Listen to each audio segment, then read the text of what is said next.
Guys, okay. Good morning. Hi. Welcome to the S Show. I have oh shoot, and I'm knocking over the water. I have Coach Lisa joined with me today, and we are clearly live in person. She is traveling right now in this amazing RV, and she's about a half hour from me. So I'm like, let's get together, let's meet strangers on the internet and go in their RV. And yeah, we have a lot of fun things to talk about. And if you do have questions at any point, pop them into the chat. I can barely see them, but we'll make it work. Hi. I'm so happy to hang out with you. Okay, so welcome and hello everybody. Coach Lisa Pickard here. I just have wanted to make this happen so that it would be more like we're casually having, I don't drink coffee. You do drink coffee still, right? But I haven't in a while. I feel like I did a story on my Instagram before I came here. I'm like, it feels like I drank so much coffee, but I'm not. But I'm very like chaotic today in a good way. Yeah, but it's like a natural high. Right now, yes. Yeah, I'm high on life. Same, where we used to kind of get that buzz from coffee. So I just woke up, and it was very odd that it was January 1st because everybody goes, oh, you set that up. And I didn't. I did not say on January 1st, I'm going to quit. I literally woke up on January 1st of this year, and I said, that's it. Coffee's out of my life. And Kenneth was like shocked he still drinks coffee. And he's like, you want me to make you a coffee date? I went from like 24 cups to 0. Oh my gosh. 24. I'm not joking. I used to drink 2 pots of coffee a day because I do like a little bit of coffee and then a little bit more and then a little bit less and a little bit more, and I just kind of nurse it all day long. It kept me going, but when I finally got off it, I felt so much better than I ever felt on it. Mm-hmm. And I didn't even start till I was 32. Oh, wow. So I was like a really late bloomer when it came to the coffee world. But anyways, so I'm on a tour and I'm doing kind of like, Kenneth doesn't like that I call it Ancestral or Primal because those are buzzwords, and he feels like a lot of people are really like focused on Primal Diet or Ancestral Diet, and mine is like more, I'm questioning how we got where we are. So if we were to go back, and this is emotional, it's spiritual, it's physical, it's like the entire thing. And like the question of the day is, if you were born in the 1600s, would you have survived or your lineage died? I can barely survive the days here, and we have all these resources. But yeah, I mean, such an interesting question. It's crazy. And that's what I ask, like, all of you guys. Explore your life a little bit. Like, look at how deep are you, right? Like, where are you with this? Now, I'm not a survivalist off the grid. I have been off the grid in my life, and I did go without any electricity and all that type of stuff. And I did choose to do it. And I loved it, to be honest with you, because I didn't have internet until... oh my gosh, I was like 58-ish when I got internet. Oh my gosh. Yeah. Okay. Like, I know, right? I'm ancient. So with that, it's like a really long time. And then when you have it all the time, it is an addiction, right? So now we start talking about what was addictive, truly an addictive when you were born in the 1400s or whatever, versus what has created these addictions and why does our mind, these neural pathways go so deep to the point that even when we try to break it, we can't break it. It just is deeper and deeper. It's actually the more somebody says, for me, and I'm not a rebellious person, but when they say you can't, all of a sudden I have to. Yeah. I don't know. Do you ever experience that? Oh, absolutely. Yeah. And when you were saying that, it's like, okay, yeah, what were they doing in the past? Like you mentioned, like, well, they weren't necessarily having chocolate cravings because there wasn't chocolate, but like, what were they doing to get their dopamine hits back in the day? Fact. Okay, so that is part of my journey. This is a 350-page book that I've written. We've put it into action, and then from there it will become a documentary. So my father's 93. That's pretty old, right? Like not 103, but 93. He's lived a lot of life, and even if I went back 70 years, he was still 23 years old. And at 23, we're already formed. We already kind of have a mindset. We know what we're doing. We have habits and all this stuff. So I tried to take him back to like the age of 10, which is 80 years ago. And when I was talking with him, I was like, Dad, what was a dopamine hit? Like what did that look like back then? Because when I was 10 years old, what was my dopamine hit? What was your dopamine hit? Yeah, maybe running around the park or, or catching somebody when you're playing hide and seek. Tag, bam, right there it is. And you want to do more of that because it's on a reward system, right? And then I think for me, it was chores and earning money, working hard, and then being able to go down to the it was a liquor store, a convenience store, and get bazooka gun. Like that's what we were allowed to. I mean, that's all the money we had. Like we had a dime. That was our allowance. And you could get 5 pieces of bazooka gum for 10 cents. I know it sounds crazy, but that was probably, and then the sugar went in and we got the hit, right? So, and obviously in my program, I cover serotonin and dopamine. And I think this really goes back to the roots that we actually had a lot of serotonin hit, not dopamine hits. Interesting. Yeah. So the dopamine is a chemical induced hit. It's not a serotonin hit. So I think that everything that has gotten to the point today, which you are, what's your age? 41? 41. 40? Yeah. Okay. 41. So you are, well, I have the 4 younger girls, but the girls that were in my first 6 as I was growing up with them, you are 2 years older than the youngest one.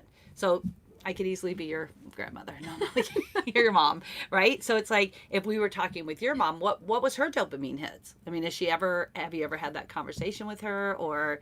We haven't. Yeah, that would be interesting. Maybe getting the newest fabric to make her clothing. Yes, exactly. Or if I think back to like the naughty times in life, it was passing notes in class, right? Like that was something, not sending a text, but actually writing it. Not, your pencil couldn't be seen. You'd let your pencil get this small, so you could write it, pass it behind you. It would go to somebody else. It was just a different world.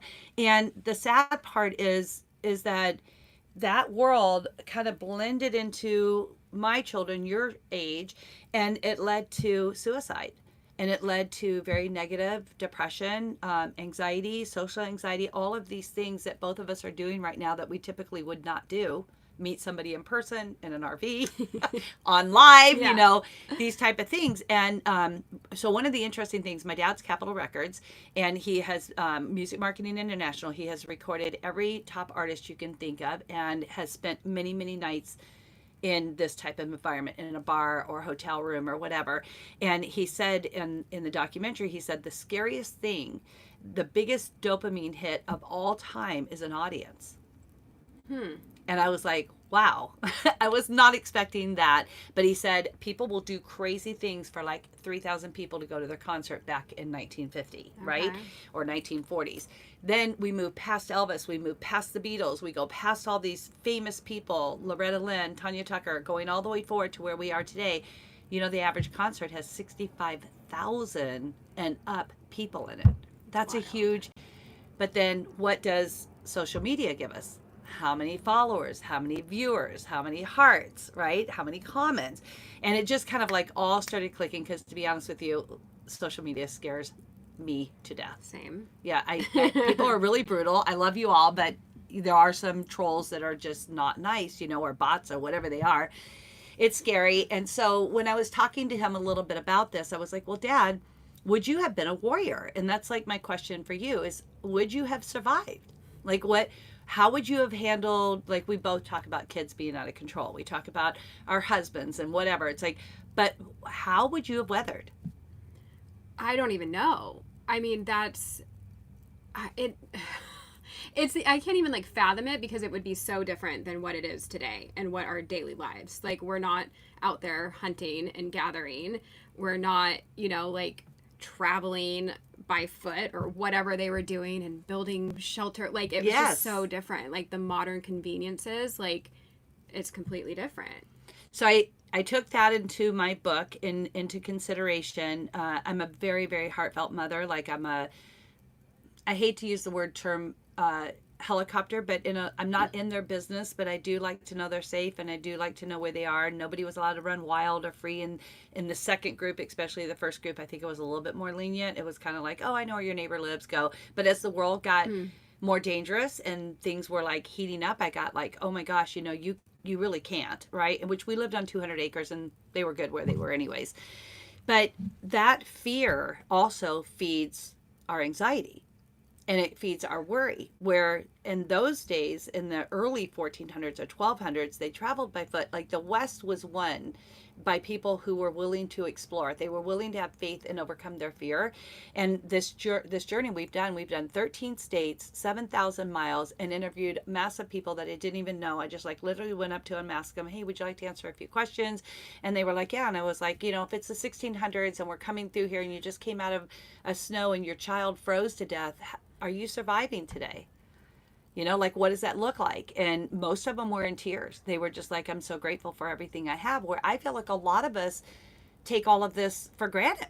Yes. I don't even think that we as a matter of fact, we have so much stuff that we become anxiety over what we have.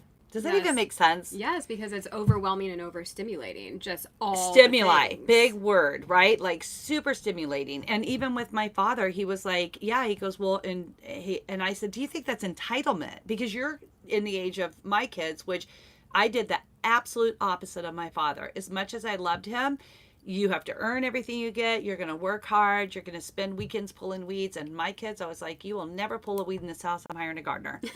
Right? Like, I don't know if your mom and dad were that way, but I was completely the opposite because I didn't want my kids to have that restriction. And then I saw the ways that can all turn out. And I was like, oh man, now you're there and you're looking at your kids nutritionally, right? And you're like, what can I do different?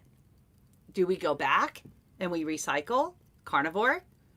Or do we bring in good things? I don't know. What are good things? Are vegetables good?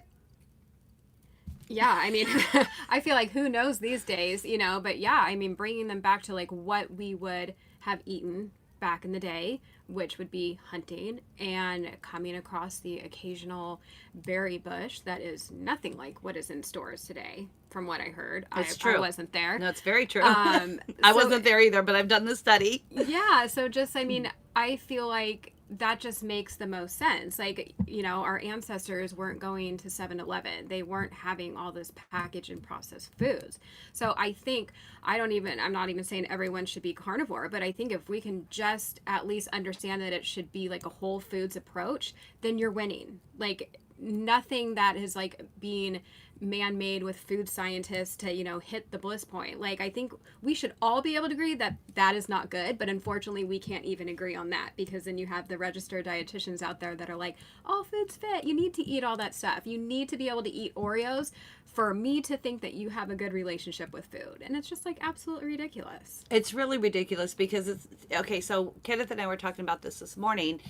Okay, Dad grew up in Tennessee. That's where I grew up as well.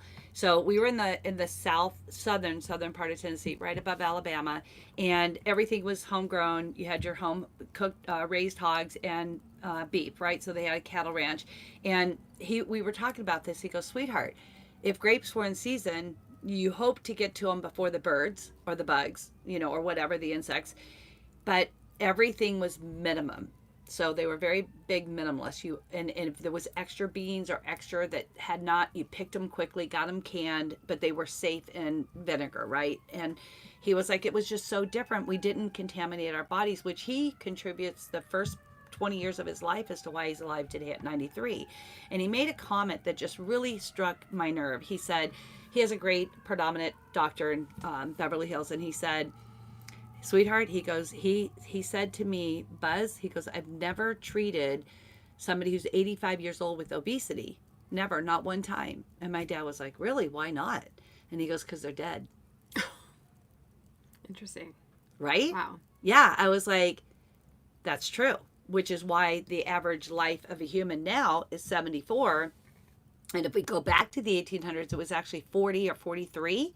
So they did live shorter lives then. So we have done good at living longer, but they died because of dysteria from water. They died from being attacked by animals. They didn't die from diabetes, heart disease, liver disease, fatty liver disease, kidney disease. None of this, because there was no such thing.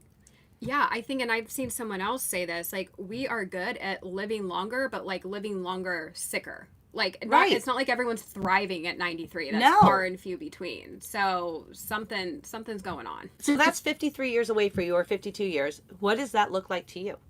Oh, gosh. I mean, I'd love to. I mean, you are, how old are you again? 66 this month. Okay. And you are in September. way better shape than I am. No. So I need to get it together. I can see your muscles from here. So, and I haven't worked out in a few days, so they're like flabby, but I mean, you're rocking it. So my goal is to stop being so lazy and actually be a little bit more consistent with my workouts, because I really truly believe that lifting weights like is everything, especially as women and as we age, for like our bone density. Like falling down when you're 80 years old and breaking your hip can be detrimental. detrimental. It is dead. So I just did a study on that. If you make it through the first year, 40% do, and they die in the second year, which is 60% left. So within a year to 2 years of breaking a hip, you die. And this really bothered me. It's how my grandmother died. And it really bothered me. I'm like, wait, you have a broken hip and you died? It's your hip. It's like your elbow, your shoulder, your whatever. Why does this lead to death? And it's because you become bedridden and you get pneumonia and you're not strong enough to recover. And so I think that we need to really be looking at bone density. We need to look at muscle mass. We need to look at so much more in the carnivore world versus just what are you putting in your mouth? Because we can also put food in our mouth and have malabsorption, and now we're no longer even getting the nutrients of good or bad. I don't even like the word bad, but whichever road you choose, whether you're ketovore, and this, I'm going to bring up another thing that I just did a study on. It's called a locavore. Have you ever heard of this? I haven't. I was like, me either. And I was like, okay, so what's a locavore? So anyways, I learned it from a crossword puzzle, and it was amazing that it was in there, but I dug into it, and a locavore is a person who only eats from farmers or ranchers that they know, number one, and they know that they're not spraying anything on those. So you can imagine their harvest. Like I used to garden a 240 by 120 garden. If I did not use something, I used eggshells, I used coffee grinds, I did as much natural as I possibly could. But if I didn't spray those, there was nothing left at the end of the season. Everything ate what was in the garden, right? So the biggest concern for me is mold. And I know you went through some mold things that you could probably talk about again. But the mold thing is that those mold spurs are on your food, whether you like it or not. You can scrub them, you could use the vegetable spray, you can do all that. But those mold spurs go into your gut and they infest your entire body. So meat doesn't get mold, but fruits, vegetables, and all this other stuff does. That alone tells me maybe there's a problem there.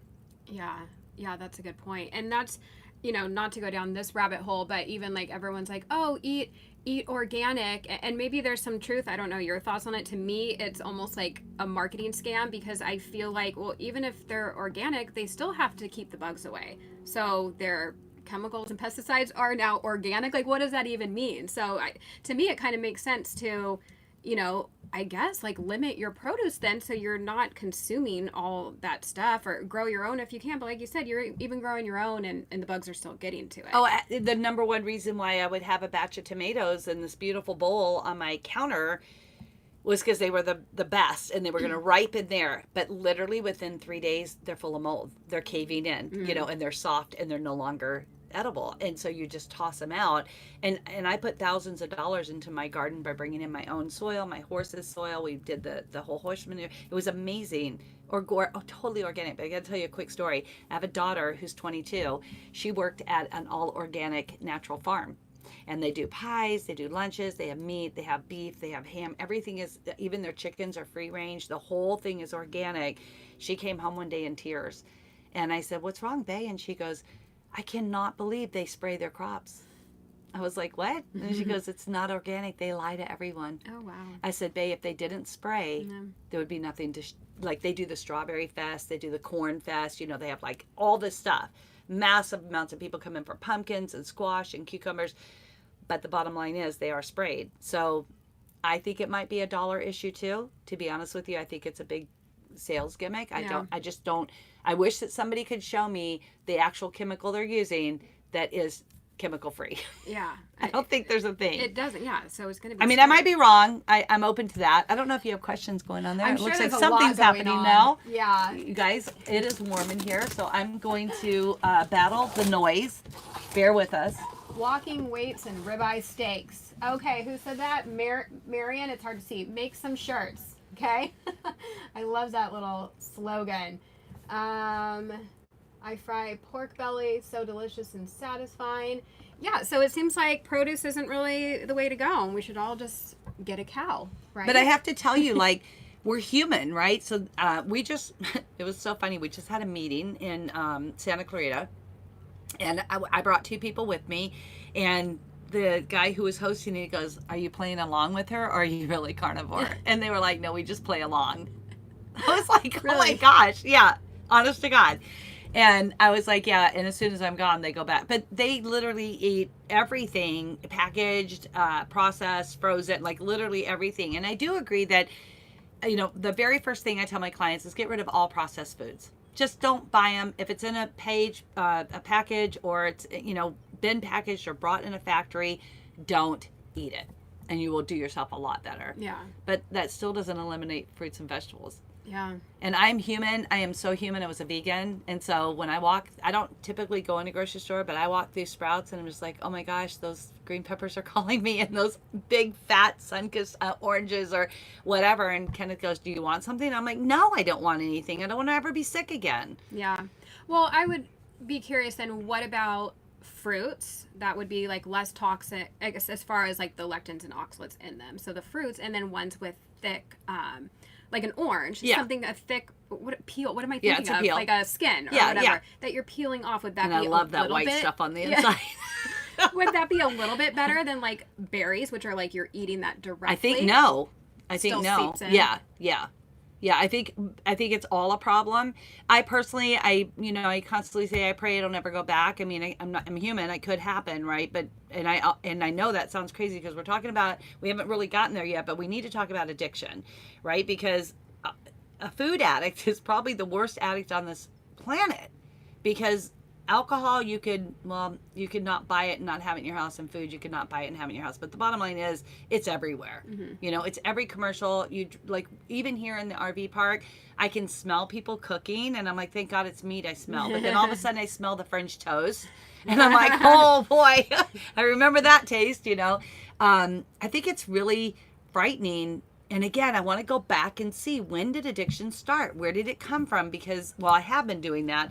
Man, if you look at what those people were addicted to, they were addicted to loving each other. They were addicted to moving 5 miles that day, being alive. Like, their addiction was staying alive. Yeah. We don't even have to think about how we're staying alive. Yeah. We are so, for lack of better words, gluttons. We just eat, and we eat by the clock, and we just don't even, we're so non-mindful of it.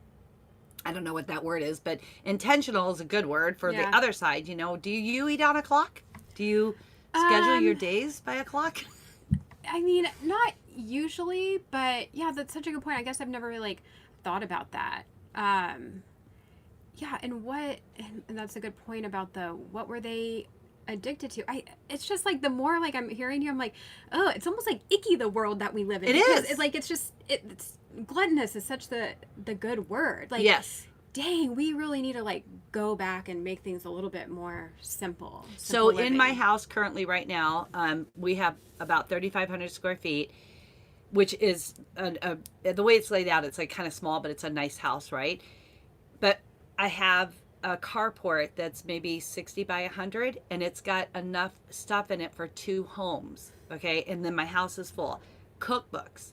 I have thousands of cookbooks, and I've lugged them with me for 60 years, probably, maybe 50 years. I love to cook. I love to bake. I had 5 KitchenAids. I had 5 blenders. My kids did their own stations. We all did home ec together at homeschooling, all of these things. And now I think, what a waste that I did all that, right? Because I set them up for obesity. They have insulin resistance. They all have type 2. They have weight issues. They have addictive issues. Like, and I feel responsible for that. I feel like I put them on the path to addiction. But if I turn back to my mother, she put me on that path because she had hypoglycemic, she had thyroid issues, she was imbalanced hormonal, and literally sometimes we'd pull up to a stoplight in the valley and she'd be like, sis, go grab me a chocolate bar right now, I'm falling. And I'd be like, okay, mom, run in, get the Snickers bar, come out. She'd be like eating it just because she was dropping her sugars. But they thought it was a disease. It is a disease, but self-inflicted. Yes, right? Because we should never live like that. And then moving forward from like being 15, 16 to being 35, your age, 40, I look back now and I was like, wow, I had those same symptoms, but I used to think it's because my mom had them, right? Like, we blame everything on generational, but really it was eating habits. That's all it was. It's so sad to me to watch people choose to be, like, I just interviewed a lady and she said, well, my family's Irish, so we have to eat potatoes. It's the law. Right? Oh my goodness. Do you have family things that you've brought forward? I mean, Yeah, used to. I mean, I'm part Irish, Greek. I mean, gosh, baklava Oh, are you Greek? a little bit. Yeah. That's awesome. That's my favorite country. Is it? Yeah, I used to live over there 6 months out of every year. Oh, really? Yeah. I need to go. I need to like dig up because I know there's some family there, so I need to. Yeah. I gotta find a place to stay. And then I shot a building in Athens, which was like a really cool thing to Oh have my happen. gosh. But yeah. No, I can't wait to go. But yeah, I feel like we all do that. Or like, oh, I'm Italian, like I have to eat pasta. What are you talking about? And actually, okay, pasta I feel like is overrated in a way because there's not much flavor. It's like the vessel for the good stuff and the sauce and the meat and the cheese. Like Correct. It's so neutral anyways. But yeah, I feel like you know, and yet so bad for us. Yeah, and I feel like all cultures do that. You know, and they then, all have their staple foods that they can't live without. But then, like Kenneth said this morning, he goes, out of everything, Lisa, he goes, I think the Mediterranean is the key. Like, that's such a great way to eat. And he's carnivore, right? And I'm like, but it's not because you're putting those vegetables and the fruits back in. Yeah. And he goes, but they do it in such moderation. So obviously being over there and knowing the truth of what's going on, the men battle obesity, the women look phenomenal, but they all live on diet pills. Oh. They do some appetite suppressants. I need some of that. Yeah. Let's be honest. I've been there, you know? I have been there in high school, yes. Yeah, I mean, I did it numerous different times, you know, from bodybuilding and coming out metabolic imbalanced, and then going back into bodybuilding, and then having, God knows, a dozen children. And with that, I gained 120 pounds per pregnancy. And then you add that times pregnancies, you're like, wow, thousands of pounds have been on and off my body. And I'm now, obviously, I'm never going to have children again. I could have 50 more if I was allowed to, but I can't. So now I look at it and I'm like, why did I do that? What was that addiction to wanting children? Like, what was that love? Or I don't know. It's just so weird. And when you look at the Mediterranean diet, I feel like it's very nutritionally balanced as far as like if you were saying the good cucumbers versus like the bad tomatoes, right? Well, are they bad? But tomatoes are inflammatory and they're my favorite. Yeah. I could eat them right off the vine. I absolutely love tomatoes. But I'm never going to eat one again. I was not able to do this at your age, you know, and now my hands work, my feet work, my legs work, my hips don't hurt anymore. That was like a huge, huge issue. I was pretty much, by the time I had my last one at 46. So by 50, when she was 4, her and my grandchildren would like sit on my legs, and the fibro would hurt so bad that I was like, could you just sit right here? Yeah. You know, it's like, I love you, but get off my lap. You're hurting me, you know? Oh my gosh. But all that's gone. And now I look at my kids and I'm like, okay, I don't want to be in their face like, hey, I'm stronger than you, or I'm like, that's not my heart at all. My heart is like, come on, get on the boat with me. Let's go row. Let's go do this, you know, where I think a lot of times people look at us, and I'm so glad your kids are young and you're getting a grip on this now, because when you're my age, they'll be grown and they'll be doing what you're doing. Like, you're going to, not food addiction, but you're setting the pace for them. Do you feel like that's going to happen, or do you feel like you don't want to restrict them because it's too much? Like, what is the balance? Yeah, and it's tough because I hope every day that I'm not like screwing them up. So yes, I think we teach them nutrition, so it's not just like, oh, this is what you're having. It's like, this is what you're having and why. And so they do have some fruit, which now I'm like rethinking. But so they eat very meat heavy. They have fruit. If they want a vegetable, I'd give it to them, but I don't feel like any kids really want vegetables anyways. But we do give them the power to make some choices and have things that I don't think are ideal, because I just worry if I keep like, I think of it as you're pushing a ball down underwater. When you let go, it's going to go flying up. Correct. So I don't want to always be like, no, you can't have that, and have it be this off limit food. And then when they go to a friend's house, they're going to binge on all the things that mom won't let them have. So we do give them that stuff occasionally. And that way I feel like it's them like being in control too, and having that power, and just teach them like why we're eating this way. And when they have something, it's like, okay, like, yeah, have a scoop of ice cream, but later when you're running around like a crazy person, it's like, that is probably why, because you had this. Or when you're having diarrhea at night, it's because you ate this. So just having them be aware, and hopefully that they can listen to their body. And I'm sure they're going to go down the road and, you know, they're going to have a night where they're eating Cheetos or whatever, you know, like, we're all like, that stuff's addicting. So I'm sure they will have that, but I just hope overall that they will be able to make good, healthy decisions, and hopefully be able to moderate that stuff on occasion. But yeah, I hope I'm not screwing them up. So let's look at your life there. So if you were 3, 5, 10, 15 years old, were you given free liberty to eat what you chose, or did you have consequences internally, gut issues, diarrhea, vomiting? Did you ever suffer from any IBS type stuff? I don't remember ever having any issues. My mom was always like on the healthier side of things. So like it would be like snacks from Trader Joe's, which I feel like now it's like, we all know it's like glorified junk food, but there was always that effort. She was actually vegetarian for like 25 years. She would still make me meat.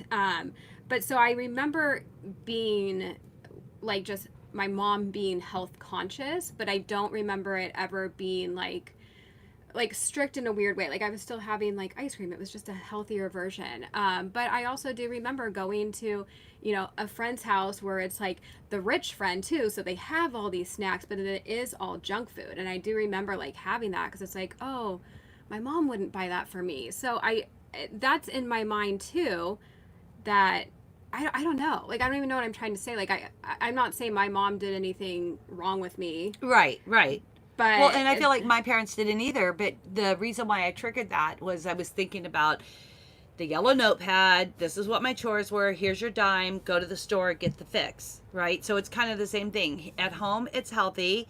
And then you get the liberty to go. It's liberty. It's literally like Navy or whatever. You get liberty. So you get to go make a choice where you're going to go, what you're going to do before you get back on that ship, right?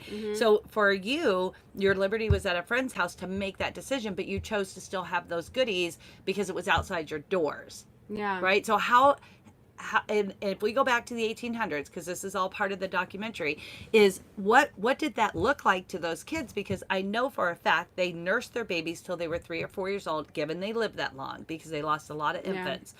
Half the mortality rate was in infancy that died. So given that they made it, then they went right onto the bones and the broth and the ground meats, you know, and they didn't have a grinder. Literally, they would mash it, you know, and Kenneth and I were talking about this earlier, like, who was the first person to cook meat? Like, did they find a rock that was hot from the sun and laid their meat on it and went, whoa, it turned brown. Let's taste that. Yeah. Do you know what I mean? Like, I know that's like really dramatic and big, but how did we get to the point that people said, don't eat red meat, you'll get worms, you're going to die? Because that's what I was told, you know, don't ever eat raw ground meat. It's where all the worms are. They're going to get in your brain. And who taught this? I don't even know who my parents learned it from. I really don't, because raw meat was well, they were vegans, and raw meat was a major no-no. So especially for like chicken and turkey, you know, you're going to get salmonella, there's going to be bacteria, you're going to get botulism, you're going to die. Everything's you're going to die. Yeah. Right? Like everything but they said, go ahead and eat the red licorice. So Valerie Bertinelli has been a good friend from way back when. And I was watching a video of her yesterday. She went to Trader Joe's or the day before. And she was like, I'm addicted to this licorice from Trader Joe's, right? But you're in Trader Joe's, which is the health food store. Why are they even selling healthy licorice? What is healthy licorice? Right. Well, and why are we so sold? Right. Well, they even say like, oh, a health food aisle. What does that say about the rest of the store? Yeah, like, exactly. So yeah. I love that. Because it's so true. Because you're like, yeah, what is in the rest of the store? Yeah. And I used to shop at Trader Joe's all the time thinking I was being healthy. Yeah. But once I went carnivore, and I'm like, even just little snacks for my kids, everything has seed oils. And I don't even really love their meat that much, so we rarely shop there. But yeah, I feel like Trader's, it's glorified junk food, and it's absolutely fantastic. Are you kidding? There was a vanilla cake that I would eat the whole dang thing that had this frosting over it. In case anyone was wondering how I got to 200 pounds, that was thinking part of that it was good. But it's just like, yeah. Oh no, it's a great cake. I got it at Trader Joe's. It's organic. So this locavore, going back to that, because I just learned about this. So I think there might be, again, it's very new to me. Some of you guys may know this, but I literally learned that a locavore is a person who only eats local foods, right? So they only eat homegrown, local farmer foods and meat and chicken and turkey, but they won't buy anything from a store, right? Okay. You're doing 98% better than the population. Correct. I agree. Probably for sure 98%. So I want to explore this a little bit deeper before I start giving, you know, what I feel will be sound advice on it, because I still need to know what's on that food. Yeah. You know, my kids tell me all the time, Mom, I just eat salads. I'm like, I lived on salads and I got to 260 pounds. How do you get fat on salad? It's the dressing, right? Mm-hmm. And then it's the combination, it's the oxalates and the storage and the big T, little t, trauma, trauma, trauma. Where did that come from? How do you get rid of it?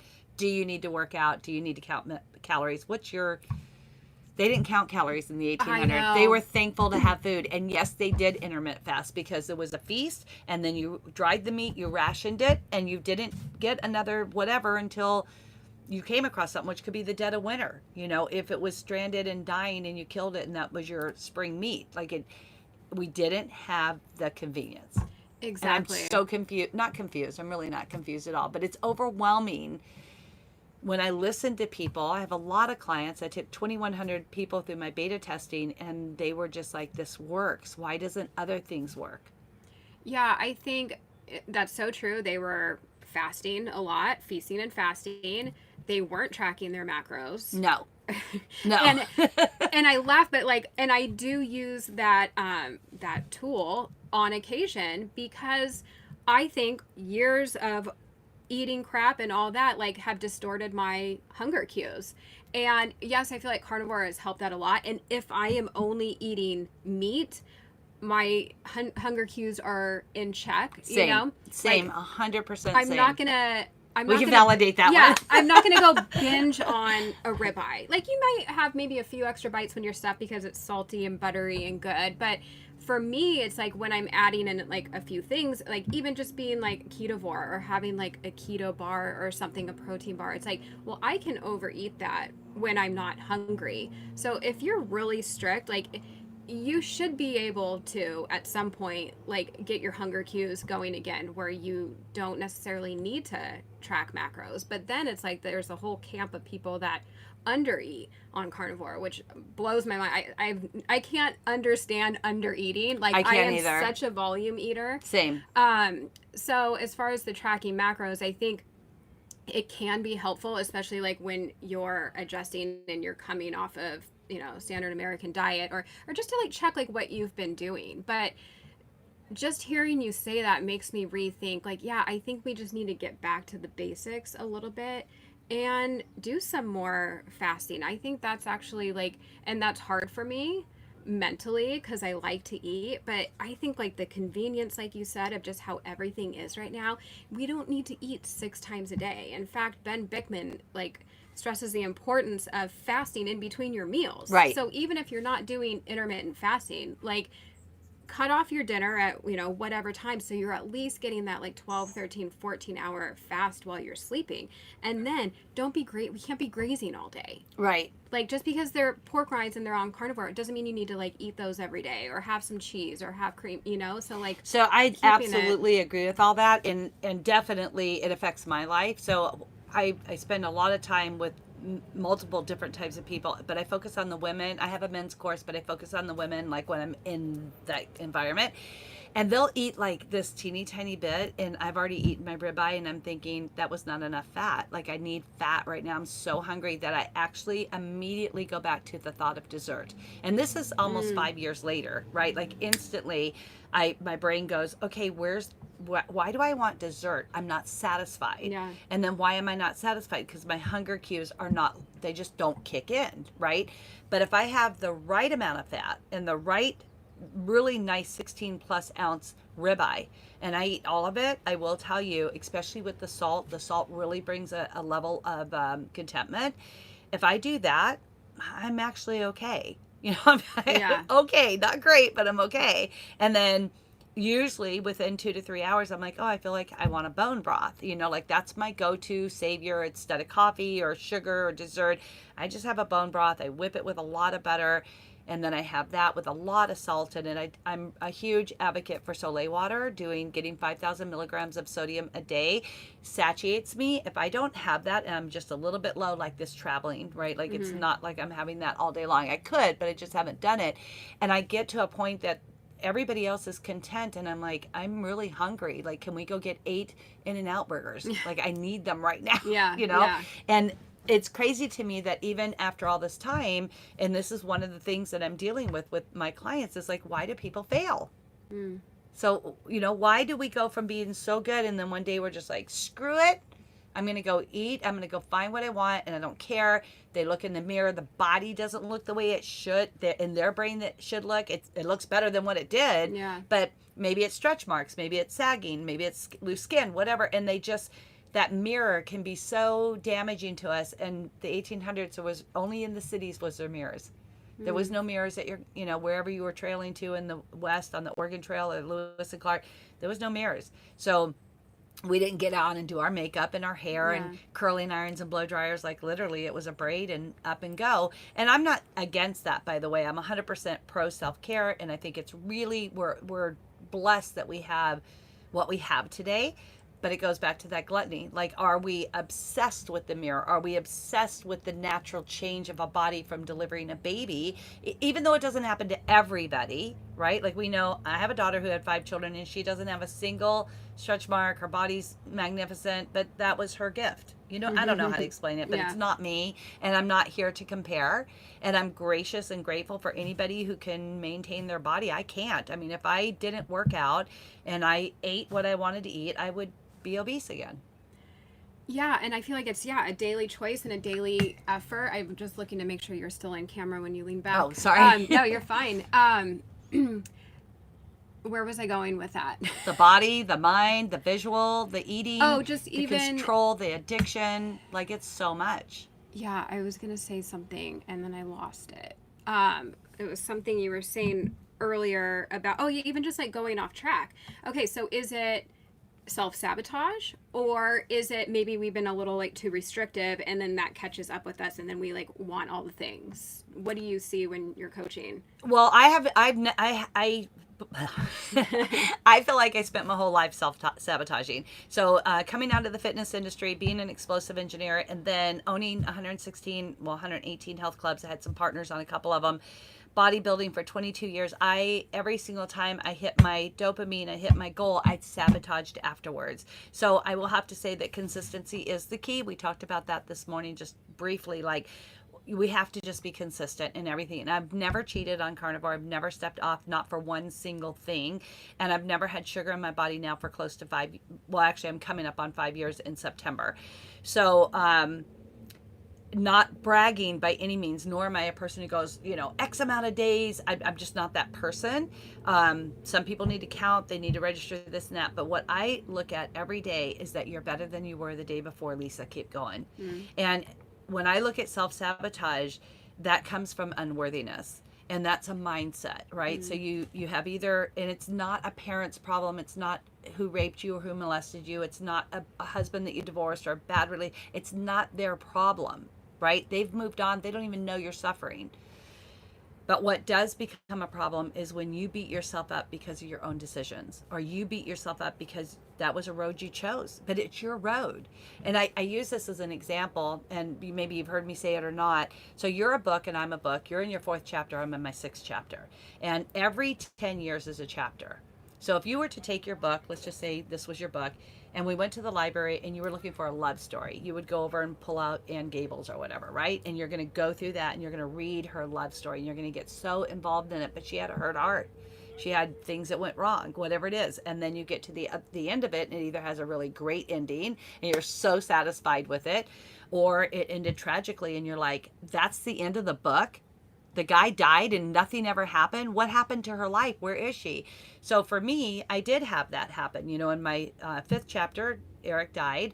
And at that point, I knew, it was so clear to me that God had taken him home, but I was still alive. I had a life to live. He was writing more chapters for me, and I needed to get back to living life. And that breaking point in your neuropath is what causes this whole self-sabotage, serotonin, dopamine problem. And it starts as early as in the womb. Mom has a bad situation, a bad womb for the child. They come out. They don't even know why. My mother smoked and drank the entire pregnancy. I've been addicted to nicotine my whole life. I've never touched it. But when I smell it, I think, man, that smells good. I wonder what, but I've never, not one day have I ever touched a cigarette. So that's one thing. And then alcohol, right? So I've never been able to drink alcohol. I can have a tiny bit and I'm puking. It literally, my bile, it doesn't work in my system. My liver hates it. It's over. It's not working. So I look at those two things and I'm like, okay, I could blame her, but what good would that do? wouldn't do any good at all to blame anyone for anything. So instead, take accountability and learn. I love that my dad said this too. He said, you have to learn to compartmentalize. Compartmentalize. Yeah. You get it in that Mental box, yeah. right? And put those boxes on a shelf. And then if you choose to, like if we were having which I could get really emotional, like I could talk to you really in depth on everything I've ever been through in life. And I don't have a problem opening that box and sharing it with you, but I don't leave this RV with it. Like I put it back in the box, I put it away. It's like, thank you for sharing.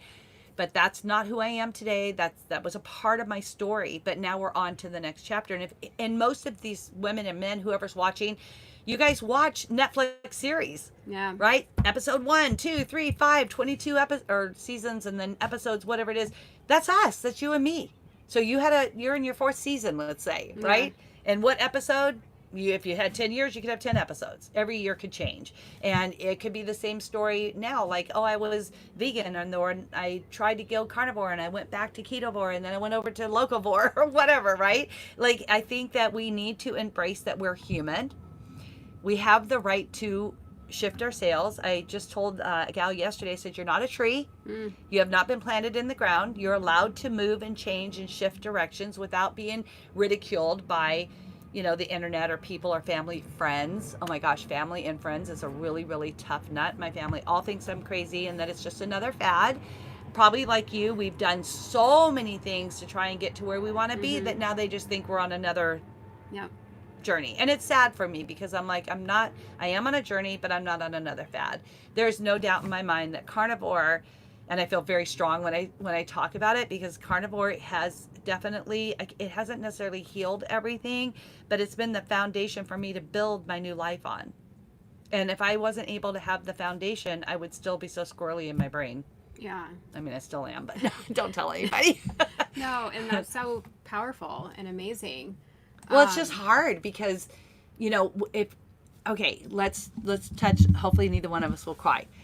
But if we would have delivered a baby in the 1600s and had it for 3 to 4 days and then it died from cold or it died from malnutrition or whatever, can you imagine laying your baby down and putting rocks over it and or maybe it got invaded, right? And something killed it.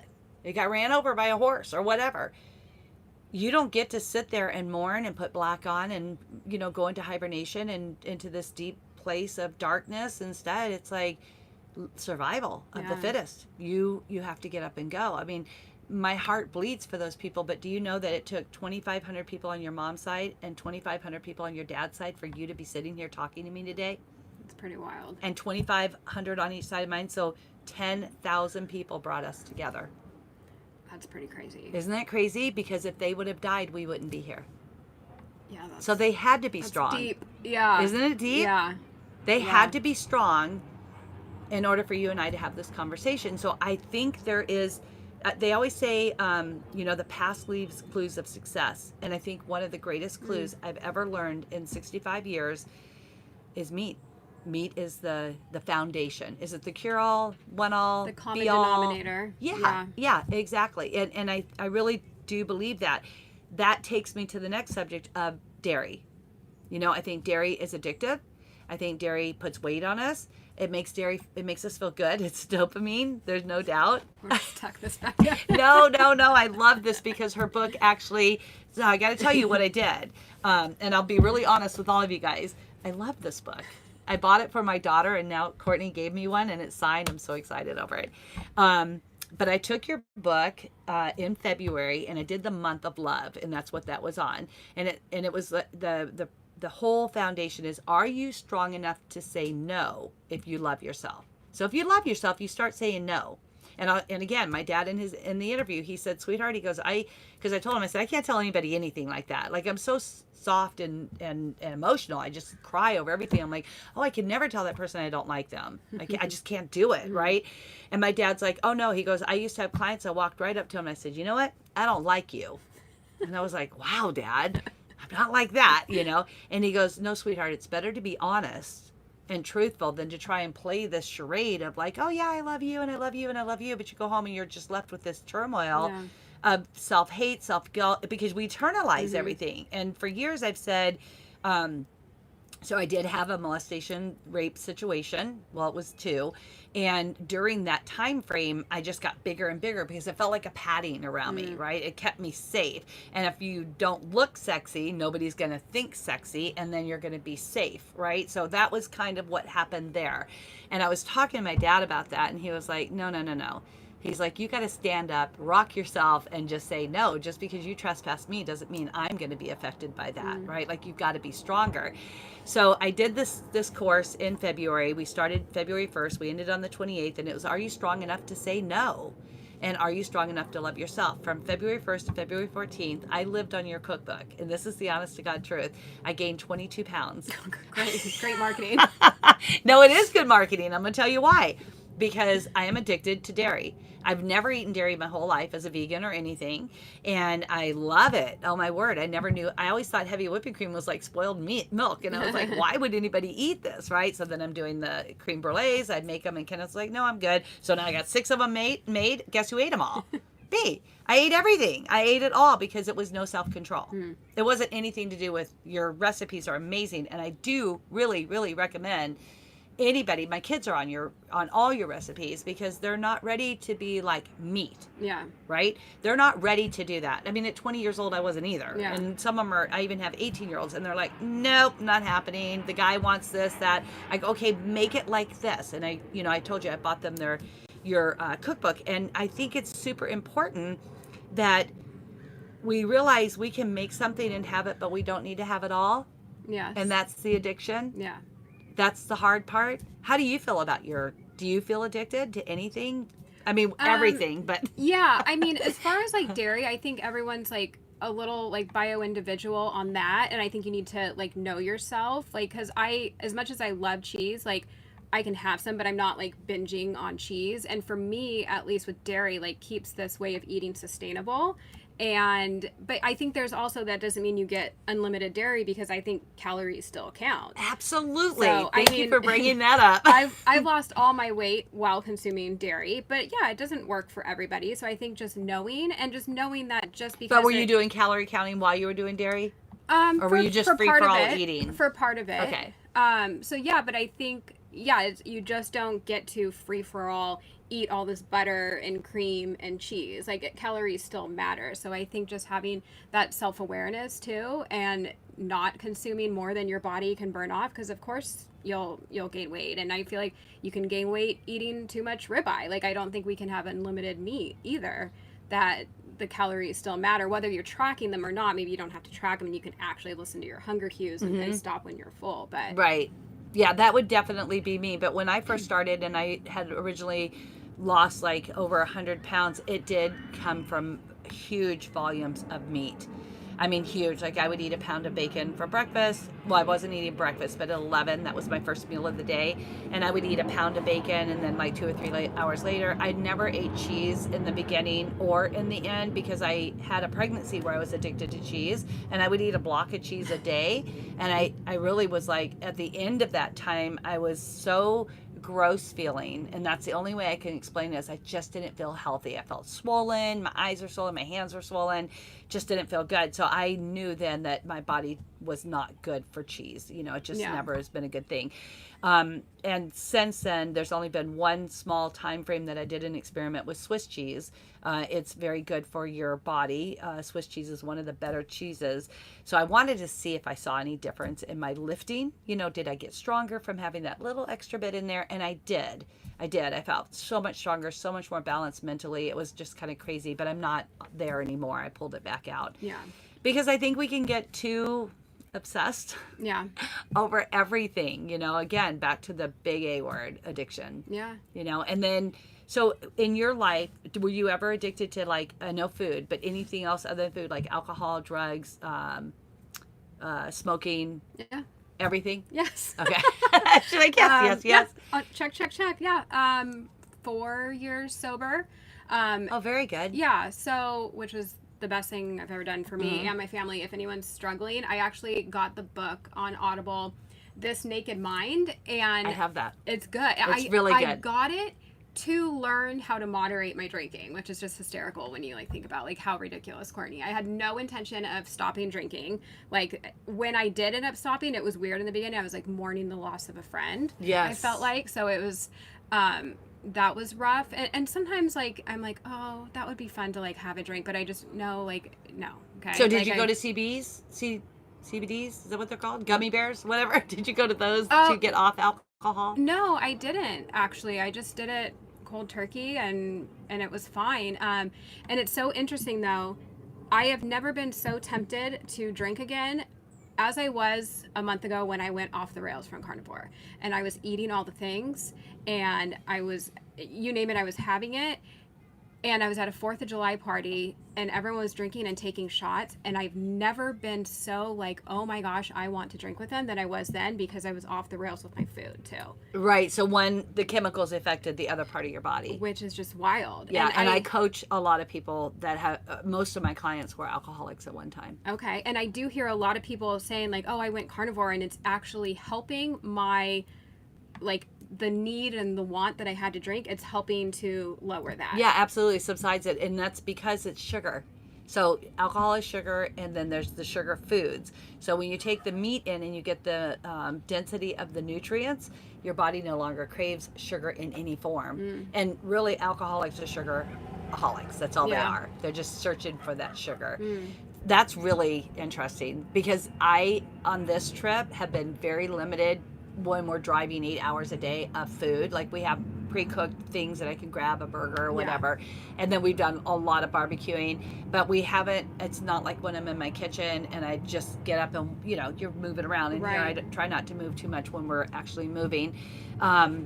But it was interesting to me how like so many people still drink that I know, because we've talked to a lot of people and visited people, and when they're socially drinking, that's also a temptation. And I've never been a drinker, but I've watched other people have that. And Kenneth is now 4 years and I don't know, 2 months, I guess, clean, because he had cirrhosis. So he was given 30 days to live. Wow. Yeah, and that was the day before we got married, so that was like a huge, really huge issue because I just buried Eric, and I was like, I can't do this again. Yeah. And he was like, you will never have to, I'll do my absolute best. Like he instantly just quit, that was it. But the reason why I brought up the CBDs is the doctors wanted him to go on the CBD gummy, chewy things, whatever they're called. And they wanted him to do it to relax his mind. And he's like, my mind's never been a problem. Like he doesn't have, you know, the rabbit trails and the over anxiousness or anything. And he's had a stellar job, but unfortunately, starting drinking at 14 and stopping at 63 was cirrhosis. That's what that leads to. And it's horrifying to think that, as a matter of fact, right before you got here, we had a call that one of his very dear coworkers, he was an officer with them for 30 years, died. And they're saying natural causes. But we already know it's the liver. Because they drank and then they retire and they drink more, you know, it's kind of like, and I told him how sad you put in 40 years as an officer. You gave your life for 40 years and now you have your retirement for 5 years and you're dead. Yeah. That's so sad. That's awful. It really is. But again, is it the food? Is it the sugar? Is it the chemicals? Is it all of this together? Stress? Yes, stress. I feel like, I know, like, food definitely plays a part, but I think I've been talking with my friend Britt about this, that like stress is one of like the main things, honestly. And I think we are all living a stressful life. I mean, it's just it. And why was it simple before the 1800s? Right. We didn't have all this. Yeah, but then they must have had different stresses. Like, oh, the woolly mammoth is going to come kill us right. Well, the whatever. stress to stay alive. Yes. Yeah. You know, just to be able to, you know, if you hear something, is it a herd of horses or a herd of bison? And if it's horses, is it attackers? You know, the predators coming after you. So we have way more stressors these days. Self-inflicted. Like we bring on all these stresses. Yeah. And then, you know, one of the second way that people died was by tasting berries. Isn't that crazy? If they're poisonous. Yeah, and then if somebody ate the berry and the family that was traveling with them, they died, they went back on that particular rock or tree or whatever, and they made like a skull type thing that was like danger, so that the travelers coming after would know, don't eat this berry. Oh my gosh. Was there like a designated like you're going to take one for the team and try this? Or? I think there was. I mean, I was kind of, so I was going back and I was reading, and this is another really interesting subject as well, is that who ate first. So we talked about eating 6 meals a day, because I, as a registered nutritionist, I taught that for years and years and years. In the health industry, that's all I taught. Get those 6 meals a day, protein first, cut the fat, eat the carbs, you know, and then bodybuilding and so on. So not oddly, amazingly enough, the man ate first and he ate alone. So him and his buddies would eat, and they were fed first because they were the warrior. They had to get the next meal. They had to be the protector. They needed the most amount of nutrients. Then the mother ate, and then the children ate, because the theory was that the wife and the husband could make more kids. I'm like, oh my gosh, you can't replace the ones you lost, you know? But it was through sacrifice of what do we need on this trail? So we think about, packing this RV. It's like, what do we need? They had to say, who do we need? Oh my gosh. I need you, Dad. Right? So, and I see today we feed our children first, right? Our children, we always want to make sure they have everything right. Then we do the husband. And then as women, typically we take care of ourselves last, especially in self-care, working out, time alone. I mean, like right now, I know your brain's like a million miles away with those kids saying, gosh, I hope they're behaving with my mom, like whatever. And shoot, I've got kids I have one right now that left this morning for Texas in a vehicle. So I'm praying over that. And then I've got one in Virginia and one on a boat and deployed. And so like your brain is all over. That underlying stress are things that create us to go to food or to addictions or whatever it is. Yeah. Are you an only child? I am. I'm the favorite. Yeah. Only one. Yep. So do you feel like that played a part? I don't know. That's interesting. I've never really thought about that. I actually I enjoyed being an only child. I was always like with friends, but even now, like I joke, like I would thrive in solitary confinement. Like I am good on my own. And I need that me time to recharge. Correct. Yeah. But I never linked any of that with food or anything. So one of my very best longstanding customers this go round, 4 years, she is only child, definitely the chosen child, and we talk about it all the time, because she's like, her husband's a middle child, I'm a middle child, Kenneth is not an only child, but he's the only son, and then he's the oldest, and then there's a girl 3 years later. So that does kind of put him in the only child syndrome, because it's a boy and a chosen son. And he was like, I don't think it has anything to do with it, but I think it has everything to do with it. I really do. And if you've ever read the birth order book, it's amazing. You should read it. Oh my gosh, it's so amazing. And only children, like in my case, I had a really hard time telling people, I don't want to eat that, because I felt like I was hurting their feelings. And then when I eat, I always ask him first, are you ready to eat? And if he's like, no, then I will literally not eat, because he's not ready. Instead of going, well, I'm hungry, screw you. Yeah. Right? Which is what an only child or a firstborn would do. They were like, I don't care if you're hungry or not. And so I have a daughter who also is like that. She's definitely comes from the situation of being, she will not eat McDonald's. Like, I don't care if it was the last food on the planet. She will not even a salad. She will not touch their food. Yeah. And I'm like, if it came out of a garbage can and it's pretty good looking, I'll blow it off and eat it, right? I mean, that was the middle child out of 6. You took what you could get, right? So I was just having that conversation with my dad about that. And he's like, that's interesting. I do remember you being the first one at the table and the last one to leave, because I would clean up everybody else's food thinking, oh, I'm not going to get enough the next time. Like but you didn't have mindset. that competition. No. Yeah, there was no competition. I was just always fed. Do you feel like your parents doted on you full time, or? I guess. I don't know. Like, I don't know. I mean, my dad worked, but yeah, my mom was home with me, but we always would go out on adventures and... Yeah, I honestly felt like I had, she might be watching, huh, Mom? A really good childhood. I don't feel like I have anything where I was like, oh, this was, bad. I mean, even, my parents divorcing, and one could argue, oh, that maybe gave you some underlying trauma. Yes. But I don't even remember to this day, no one said a bad word about the other. How old were you? Around 5. Okay, so you were still pretty young. It was very, neutral. What age did you start your cycle? 15 maybe. And was that traumatic? Not that I remember. I was like the last one to get it, so I wanted it. Right, Like, where's right. mine? Everyone's having Right. theirs. And were you a heavy flower over the years, or has it been light and easy? It's just been easy. Yeah. Yeah. Because a lot of my clients come to me with obesity and food eating disorders Yeah. that had a traumatic puberty, like breasts grew really quick, body Well, I did developed have fast. that. They had people looking at them, and they felt Okay. insecure, and this again created the need for the comfort and the padding around them. Yeah, I have a lot of clients who have gone through that, no matter what their birth order was, but they just felt it was an awkward time and it wasn't really supportive, and they just sprouted really fast where their friends got it, but they were still like not developing. And then later, I have one daughter that developed from the second she started her cycle. Her body was 22, and it took everybody else to catch up to her, to where now she looks normal. Gotcha. Yeah, at Okay. 20. Well, she'll be 21 this month. And so I look at that and I'm like, that definitely could set an eating disorder. For sure. Okay. So any divorces? For me? Yeah. No. Any trauma in boyfriends? Yes.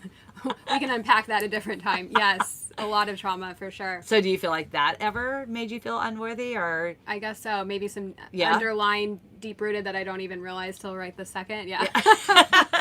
And yeah, we don't need to go Yeah. into it, but I think there's truth in that too. Like even experiencing death or divorce or like whatever it is, Yeah. Are both of your parents still alive? Mm-hmm. Yeah, so Yeah. that's good too. So you haven't had to go through that. No, Grandparents? we still have, like my parents, like my mom and my stepdad, and my dad and my stepmom will do holidays together. Like it's a whole Bruce and Demi happy family sort Yeah. of situation. So That's no, awesome. Yeah, I mean, you're really blessed there. I am. Yeah. So I definitely did not have that. yeah, no. So we'll blame my exes. It's probably their fault Yeah. the way I am. So I also know that you did like a little bit, I don't know very much about it, but like some kind of ship touring where you were working on. On private yachts. Yeah. Well, charter yachts, but even like the show Below Deck on Bravo. Okay. So they have a reality show. So it was kind of like that. Yeah, I did that for 7 years before. Do you think that affected anything? Were you like super fit during that time frame, or? I was lighter than I am now, and I thought then that I was fat. So I wish I was where I was then. Didn't we but all? Yeah. I mean, think we all have I that. remember walking on stage with 3% body. It was actually 2.3% body fat, and thinking I'm fat. Wow. But obviously, you're not. I don't even think my pinky has 2.3% body fat. As a matter of fact, somebody yesterday, a friend of mine in Texas, she sent me a picture and she was like, "Is this your bodybuilding picture?" And I was like, "Yeah, where did you find that?" But somebody was using my picture to sell some weights. Oh. Yeah, and I thought that was, I don't know, I don't care that they did it. It's like, whatever. Yeah. But I think that's an interesting part too, because we pack all this inside, Yeah. this baggage. And what point do we choose to let it go? At Yeah. what point? So that was part of the whole Ancestral documentary as well, is that those women didn't pack their baggage. They left it at each They had to site. leave it to They go had survive. to. They had to. And I often wonder now, do we need to? Yeah. And I hate to say this, but it's kind of moving me to get back to Arizona and purge. Like I have this really big desire now to go, I don't need all these trinkets. And are Yeah. you a shopper? I am a wannabe minimalist. So good. I don't have a lot of stuff, but my kids do, and I want to purge everything, and they like don't want to get rid of things. So I have to like. What's your secretly- birthday? June 10th. Okay. So I'm it's a interesting. Gemini. Yeah. So I am a wannabe as well, but I purge like every 2 to 3 years. I will get down to nothing. I'll sell everything and give it away, whatever. But then I collect it all back. Okay. Yeah, I'm not a collector like that. That's I'll so buy good. food, not Yeah. stuff. So Yeah. that's my thing. My dopamine hit, is So at Christmas, would you rather vacation or would you rather? yeah. I don't want stuff. Presents. I don't want anything. I love that. Like let's just light it all on fire. And my husband makes fun of me. He's like, "You're so cold-hearted," because it's like the kids. That's how I are, would and I'm respond. Like, oh, this is beautiful trash, but like So he what- makes me keep it all. what So we have birth order this is he? huge stack. He actually has an older brother and sister that are half brother and sister. Right. So he's the only with the big So age he's like gap. an only child, He's the but- only child for his mom and his dad. They share a dad. So he's a lot of only childness in him too, just because of the age gap. Yeah. And yeah. Does that ever, not conflict, but do you ever feel like the only child thing is like head to head, or do you feel like it's really super compatible? Is he good about your time alone and his time alone, or he doesn't require Yeah, it? I guess so. I've never really thought about it that way, but yeah, he's always like, good, go. Yeah. Bye. And I'm like, well, I'm kind of like offended that you just Yeah. want to kick me out of the house for me to do my own thing. See, and Ken you is handle the identical to kids. that. Yeah. He's identical, and I'm like, he'll go to we have a barn, and it's got 8 stalls in it, 4 out, 4 in, but then across the way, we closed it all off. We turned it to this gym and a reload room, and he's like, I'm going down to the gym. I'm like, okay, and I'm like, okay, don't call him. 16 minutes goes by. I'm like, are you done yet? And he's like, I haven't even started. Okay. Yeah, no, we're not like that. Yeah. At all. Yeah, no, he'll be like, I'm like, I need to like kind of have some, go. He's like, Yeah. I got the kids and go. Be gone all day. See you tomorrow. Like, Yeah. he'll always be like, see you tomorrow. I'm like, well, maybe not tomorrow. Yeah. But yeah, no, we're. Yeah, I we're love good. that because he's the same way. Totally exactly the same way. And I'm like, well, now I want to cry because you told me to go away. So that's if you were to look back, how do you feel like overall your life today and the life you're living and having your children and your spouse, if he had to go hunting for like 3 weeks or 3 months at a time, how would you have dealt with your children? How would that have looked in the early 1200s, 1400s, 1800s? What would that have? I mean, definitely takes a village because even Yeah. to this day, like, hi mom, like she is over at my house almost every single day, and not like every day, but that lady helps me out so much. I would go insane if I was just doing it by myself. It's hard. And maybe that's even stemming from an only child where I probably had a lot of alone time. Yes. And so now all these little things that They my don't kids go are doing, away. it's very overstimulating. Yeah. And I get very overwhelmed. Does that trigger food? Oh, yes. Okay. Oh, I've talked about this before. Like, I have caught myself like getting flustered with my kids and like walking to the kitchen. I'm like, okay, so now my body is like wanting a swig of heavy cream Yeah. as a dopamine hit to like calm myself down. So yeah, that's definitely linked to emotional eating for me. Was it hard for you to decide to have 2 versus 1? No, because part of me still would want another one. Oh, cool. And Jeff, my husband's like, no, thank you. Like, Yeah. we're good. We're older now. And so, like, I need to sleep. I don't do well on lack of sleep. I'm a horrible middle of the night parent. Like, my husband is the one that would, like, tend to the kids if something happens in the middle of the night. They're sick. So we're good with 2. Did you bottle or nurse? Both. Nurse as much as I could. Yeah. Towards the end, did some supplement. But yeah. So if he was gone and you were in that wagon with those kids. By myself without my mom? It's not that bad. I would not be mentally well. I think that would be hard, but I guess it would be like a nice bonding, right? I don't know. I really think it takes a village, and we need as much help as we can get. Yeah. And I was actually just 100% opposite. Okay. So my parents never sat my children. They never came to the house. My kids never slept anywhere. And I literally had my chickens underneath my wings 24/7, homeschooled, you know, and on 200 acres. And we did lots of adventures, but we did it as a group, you know, and pretty structured, a lot of time management. Do you do time management, or do you focus on that, or no? I should be better about it, like time blocking and stuff. Yeah, I wish I was more type A than I am. I'm like type Z. Like I am not organized at all. Yeah. Do you find that being a type Z, which is brand new to me? I don't know what that is. I like it though. I like it. Do you feel like that you're always running behind the 8 ball instead of like in front of it and got a grip on things? Oh yeah, I feel like everything's done half-ass. Yeah. So yeah, 100%. Very. Are you a person that all beds are made every morning? And... Oh gosh, no. Ever. I don't know if they're ever. Like once in a while, I'm like, oh, let's just throw this one up. But no, like my house is chaos. And it's something Have I you work ever on. listened to the 3-hour Make Your Bed Every Morning by the guy from the Navy? No, but I'll probably put it on my to-do list and never get to it. I've seen his quote. You know what I'm talking about. Yes. Yeah. Like it's like your first win of the day, everything. Yes. So yeah. But then I'll do that for a little bit and then I fade off and things become a disaster again. Right. Yeah. So when you were younger, did your mom pick up the pieces for you a lot, or She must have been. Is this her fault? She must have done things for me. Love you, Mom. No, I think that's like really interesting though, because we didn't have that, right? Like nobody. It's literally by the time I was 5 years old, my bed was made. We had school clothes, we had church clothes, and we had after school clothes. You changed, you took care of them. You got one pair of shoes a year. Yeah. You know, one pair. I mean, your toes were outgrowing them before you wore them out, because if you wore them out, you're going to be in really big trouble. Yeah. Where my kids, they can't even find their shoes because there's so many pairs. I feel that. Yeah. I'm not joking. Like even to this day, my 20-year-old, she's in a 2-bedroom apartment and she has all the closets and the storage is hers. Wow. And he has like this little teeny, she's married, but her husband has like this little teeny tiny spot and that's it. And she's like, tough. He has to learn to deal with me. And I'm like, could you just remind him that it's not you, it's your mother. I created that monster. No, I did, because she at one point she had 270 American Girl dolls. Oh wow. Yeah, that's a lot. But that was me. That was me buying them, not her. Baller, because those are expensive too. I never got one. We had all the worlds for all of them. I got the knockoff version. And those were not acceptable. But I did each doll's world too, all the way back from 1986 going forward. Yeah, times 4. Were you living vicariously through her? Is that probably it was my little girl that didn't, and that's why you don't feel like you have that childhood stuff. But I feel like a lot of our clients do. Yeah. They either felt deprived or they felt shadowed, or like my voice didn't really count because my sister's voice was louder and firstborn and got what and then the youngest ones, they're always crying and getting what they want, and then there's the middle child that's just like, okay. And even that's how my dad started the interview. He's like, you were the Me Too kid. Somebody got to do something, you're like, me too? It's like, no, not today, go sit down. It's like, and if somebody got in trouble, it's like everybody got in trouble, and I really disagreed with that.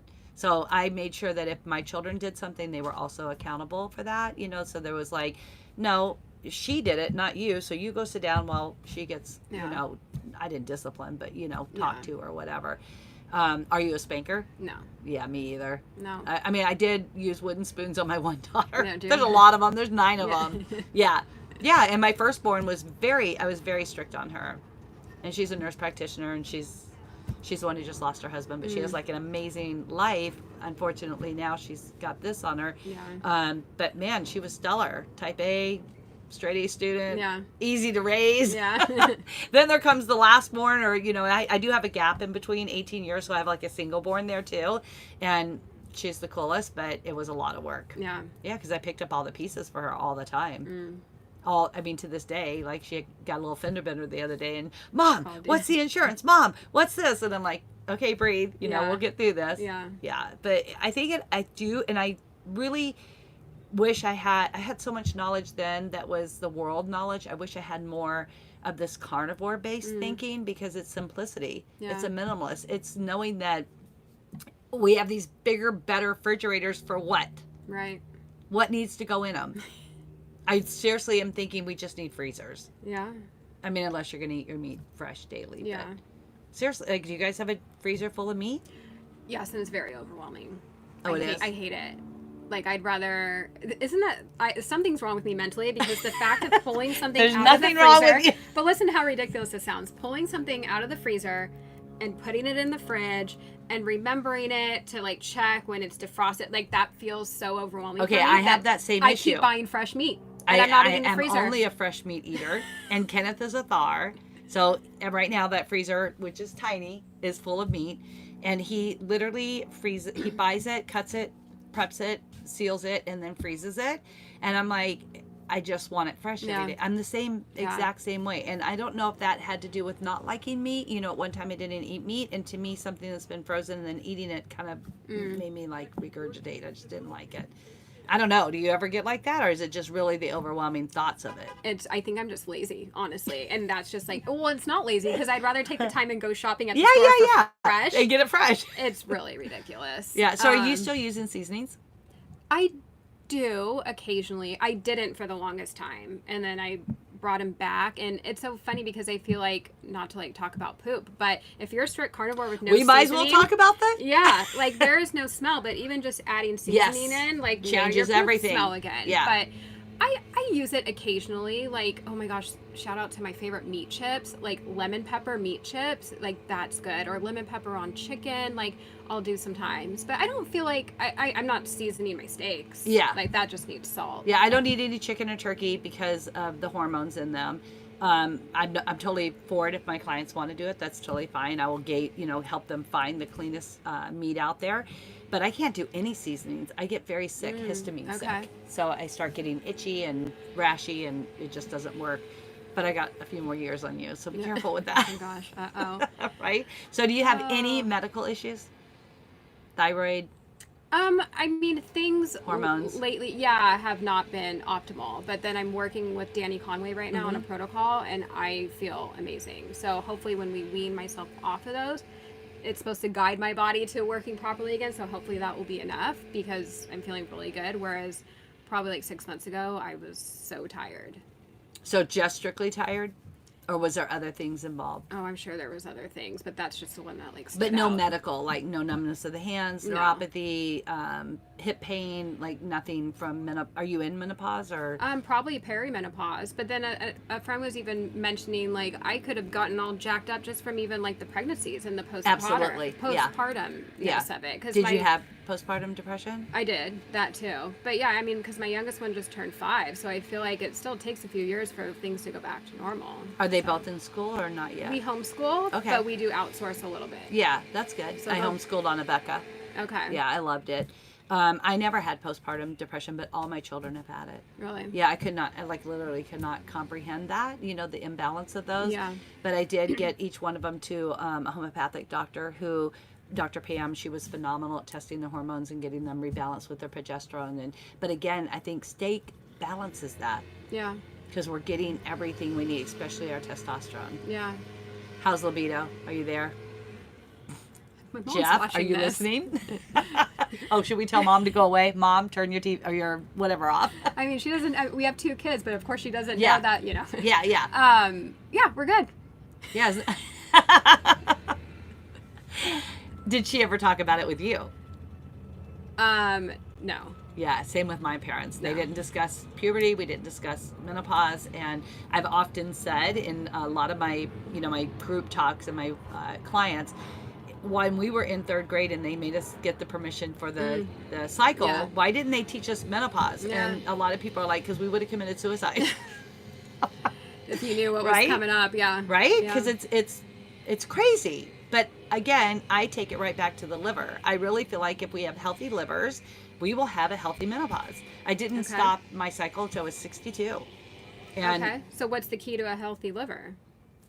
meat, What we're doing? yeah, 100%, because the fruits and the vegetables destroy our liver. Okay. The Is it oxalates. just the food affecting liver, or does the Oh, no, whole, it's like everything. sunlight, Yes, grounding, yes, all yes, that would be part yes. of the puzzle too? Yes, including the makeup we use, our hair products, Okay. everything that touches this is your largest organ. Yeah. So everything that touches your body is immediately in your bloodstream. Your liver is your filter. All your blood has to go through there, and it's constantly making new blood. So this is where your new red blood cells come out, and when they can't make it, we get coagulation in there, which ultimately turns to like non-liver or non-alcoholic fatty liver disease, to fibrosis, over to cirrhosis, and then unfortunately cancer follows that, and death. And that's just the liver, but the liver's connected to the gallbladder and the pancreas, and it just kind of hits your gut and your colon. Like that whole Yeah.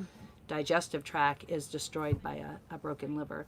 And the mind, because your liver balances your gut is your first brain, Yeah. and then the mind goes sideways. I believe that, and I know that Dr. Chafee did a study with a female from she's a professor, of 2,900 students that were like on all types of antidepressants. They were on medication for autism, all these things. They did this study and made them all, not made them, but the study included going strict carnivore, and all of them came off their medications. Wow. That's huge. That is huge. Yeah, That's, I like, was on unbelievable medication too, Zoloft. For depression. Oh, yeah. Depression and anxiety.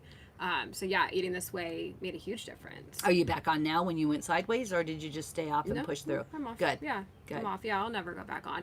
I'm grateful for it because I definitely needed it then because I didn't know of carnivore. So it definitely, it helped me. But yeah, knowing now what I know, I would never go back on. And it's actually sad because that's a whole other rabbit hole to go down to, is like the mental health. It's sad that I don't even think the doctors really realize that what we're eating can affect our brain. And It 100% Yeah, does. It's not even can. It does. Yeah. And it starts as young as, I'm sure you see behavioral disorder. I don't like the word disorder. Behavioral changes in your children when they've had a little bit extra sugar for the Yep. day, and fruit is sugar, right? So they get hyped, they get crazy, but then they crash and they get sad and they get irritable and they don't know how to funnel or to channel out these aggressive behaviors. Yeah. And then they pick with each other. And yeah, have you ever taken them full carnivore for a month? I have not. They still have some fruit. Are you ready to do it? I don't know if I am, honestly. I mean, What a great not experiment, but challenge maybe that would be for them, Yeah. to kind of see if their production at school goes up and if they're better behaved or obey better, or what Yeah. that would look like. I mean, there would be some major sugar detoxing for sure. I mean, there would. I mean, Yeah, because they're not necessarily even like low carb. Like they do have, I pair their fruits with protein and stuff, Yeah. but they do have, like, they're not on a low carb or keto diet. So that would be interesting.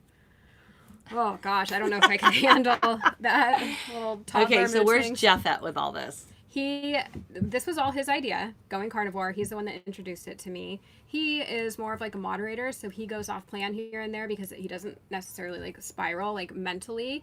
But just yesterday, he's like, I got to go back on strict carnivore. And I'm like, okay, done, because he's been letting some other things back in. Or if he goes on a work trip, sometimes he'll eat other things or whatever. But just yesterday, he's like, I got to go back strict. So, What type of work does he do? Financial sort of stuff. So he travels Yeah. for that. Yeah. So if he was in the 1800s, would he have been a warrior? Would he have made it? Yes. Yeah? Yes. Hunter? Yes. He's my ninja. He's 6th-degree black belt. Really? He's gnarly. Yeah. That's awesome. Yeah. He would kick ass out there. Yeah, for sure he would. And I would just collect my little berries. Yeah. We'd be good. And he would have provided meat. Absolutely. Yeah. Yeah, that's and Kenneth too, being a well, first of all, just him and himself, but he's SWAT LAPD for 32 years. Yeah. And yeah, he definitely is a warrior and a defender and a protector. Yes. And yeah, we laugh because I'm at home when I'm in the woods and he's at home at the beach. Okay. And so I'm definitely a meat eater and he'd be a fish eater. If you really took us way back, he would have been a guy that was like, water ahead, we're going fishing. Yeah. You know, and he's like cutting them and gutting them. And oh my gosh, we were fishing in Mammoth and a bear literally swam right in front of our boat. I was like, you know, yeah, it was awesome though. I loved it every single second. My heart rate just went up just thinking about that. I would panic. Yeah. No, big old grizzly just swam right past us. Yeah, I'll have to show you videos. But I know that Kenneth would have been a warrior too. And then I look at my children, and my oldest is definitely a warrior. She had to have been just to even be what she is today. She's a nurse practitioner and she works in NICU and deals with a lot of trauma. But she is a hunter, and so am I. Okay. And most of my girls are. I probably have. Well, I have several that would just get out there and probably grab an animal and choke it out. Like they're very not aggressive, but they would get the job done. And I think I only have like one that would have been the vegan, and she's actually like a carb addict, and that's the one that's traveling to Texas today. She's done better. She's trying to eat meat, but she's just got texture issues, and it's just not there for her, you know. And I'm like, keep going, Sam. You could do it. You could do it. Yeah. But it's a challenge for her, for sure. Yeah. I think that if we could turn back the clocks and have our mind have a little bit more of that daily and intentionally living that way, we probably could stay out of the aisles that are full of junk food. Yeah.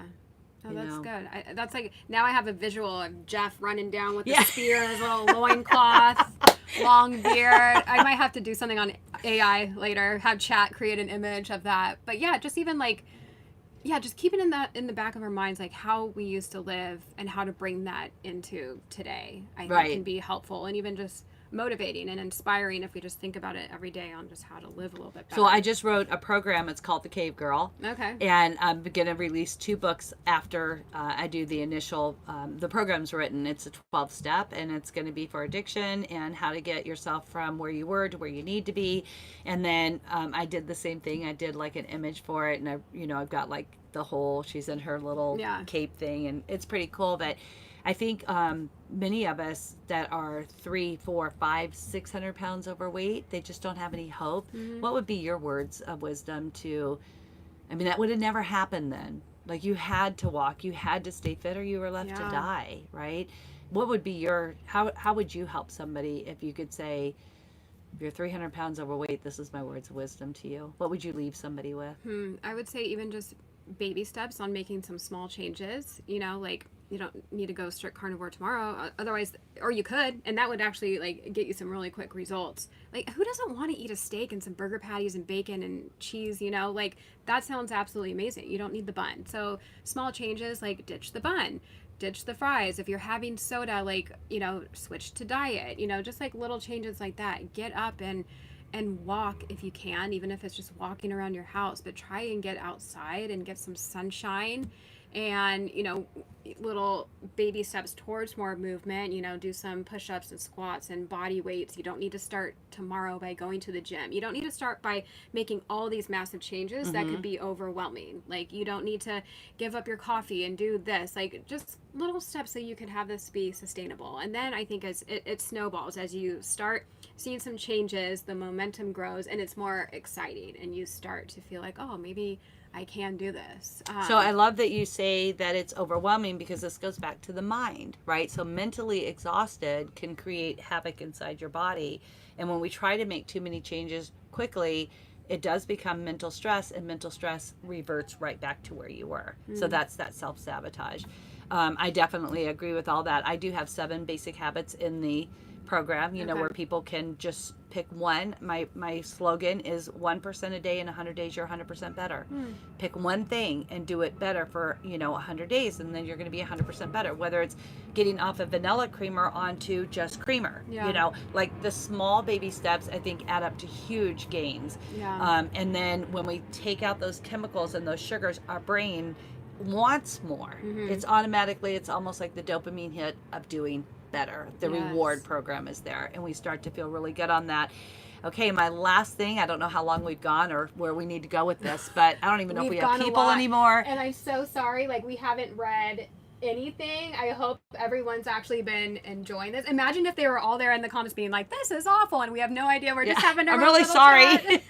So. So my last one is a big one, and we kind of touched on it a few minutes ago, but what does your obituary look like? Oh gosh, I know, I saw that thing that you did, and that, I didn't give it more thought after I saw that in the thing, but that would be wild to actually like really think about, because they're not going to say, oh, she had such a beautiful house and she had such cute little Gucci shoes or whatever. It's not going to be that. It's going to be about like who you are as a person and how you treat people and what like love and light and positive energy you put out. So yeah, I hope, and that now that I'm hearing this, I'm like, okay, maybe I need to make some changes and not clap back at some people, like just always be coming from a place of love. Yep. And yeah, hopefully people show up and have nice things to say about me. That, yeah, I don't know. It's kind of an intense question to think about. It really is. I wrote my first one at 26, and then I've written numerous ones over the years, and sometimes it kind of ends up being very similar, and then there's been some trauma or whatever, and it's shifted gears. People have come and gone. People have died that I thought would talk at my funeral. Never ever did I expect them to die before me. So even my little brother has passed away. So like I always thought that he would be that one to be there and be like, oh, she was a great big sis, whatever. Yeah. And even with my children, I didn't have, when I was 26, I had 6, but I didn't have the ones I have today, right? So now that's a whole nother one. And I do have one daughter that's estranged from me. She's in the family, and I know she's well and everything's good. But I look at that and I'm like, okay, she used to be like my very best friend, and she was a speaker at one time, right? Where now that's kind of shifted. And I have other daughters who are like, she'll never be allowed at the funeral. I will not allow her here. And I'm like, don't worry about it. We're all good. Because really, seriously, like when she walked in my life 6 years ago, my arms embraced her. I loved her. And she said goodbye to Eric. And it was amazing. And I thought maybe that would be like a fresh start again. But it wasn't. The door was closed again that night. And it's fine. At one point in my life, I could hardly breathe because of that, because it was like, who takes a child and like, why would they cut themselves off or whatever? But I know this world today is like, you have to do what's right for you. Forget the family, forget this, forget that. And it's a whole new world. It's a new mindset, and I'm not against it. It's just, I'm not 100% sure. If we went back to the trail, you wouldn't do that to the people that you were walking the trail with, because guess what? You would be alone, right? And you'd be standing out in the middle of this field going, now what did I do, right? So you learned to get along with each other. You learned how to move forward. And I think in the obituary, you just brought up like a fantastic thing. Are we living our life from the place of love? And I'm a strong Christian, and as a Christian, God says, do everything in love. Everything you do needs to be done in love. Even if you correct someone, correct them in love. And I think that you just nailed that by saying, what's the legacy? Is it what you owned and did you have red bottom shoes? Seriously, like what is that? Or was it that you were there to give time? I don't know. Have you ever done the love languages? Yes. What's yours? I can't totally remember. I want to say it was probably, what's it called, where it's like, I guess just spending quality time. Yeah, time. Yeah, like me and my husband could literally sit next to each other and be on our phones. Not that we do that, but I mean, we could even have no communication. I just want to like be with him. Right. So that's your love language going out. No, coming in. What would be your love language going like out? what I do for people then. I guess, I mean, probably I would say like acts of service, because I'm just, cooking. Well, I wouldn't say I'm cleaning for everybody, but because I'm kind of bad at that. But like doing things, I guess, for other people. Food would be my love language, cooking somebody a meal. Yeah, for so sure. an act of service for sure. So mine going out is gifts. I'm a gift giver. I love, just absolutely love, everywhere we go, I want to get somebody something. Even today we were talking about like the whole carnivore coaching and my program, and I have all these kids and I'm like, oh, I'd love for this one to be my photographer and this one to be my hairstylist, and I want to bring so and so on board as an accountant or whatever. And he's like, you're always thinking of other people. And I do. I have way more value, I think. Not value, that's probably not the right word, but I'm always concerned about other people's lives. That like, I actually am that crazy person who wants to like every single thing that people do, just so they know that that somebody saw it and they're thinking of them. Because I see when people get like, let's say 115 views and they have 4 hearts, and I'm like, that's so sad. If you were there and you saw it and you viewed it, why did you not like it? Right. Because it's it's a gift giving, right? Like you're giving that gift to them. But coming in, I always thought, my priority definitely is acts of service. Like when people do things for me, I'm like, oh my gosh, thank you so much. Yeah. And, but going out, it's always, I'm the gift giver. Yeah. Yeah, for sure. And I think that affects our eating. I know that sounds crazy, but it's like, if your love language isn't met, where do you go? Right back to that kitchen. Yeah. If your husband's gone for too long, do you turn to the kitchen? Oh, interesting. Yeah. I did a whole program on it. I absolutely 100% believe that your love language is affected in the kitchen. Okay, so I wonder if he's home more, if I will finally lose this last 10, 15 There you go. pounds. Maybe. You hear that, Jeff? Well, are you inspired by that? Yes. Yeah. So I think it does. And so I have a daughter whose husband's gone 8 months at a time, right? And during that 8 months, she actually goes the other way. She gets really fit. She stays carnivore. She's super good. When he comes home, it's a lot more lackadaisical. It's like, oh, yeah, well, we had some rice with it or whatever. And then I can literally see her gain 5 to 10 pounds. She's 5'9", so she's never got an issue. Yeah. Like, shorter is not good. Yeah. We just go. Yes. I go. And so, but she loves that space, but she's the same birth order type thing as you. That's so interesting.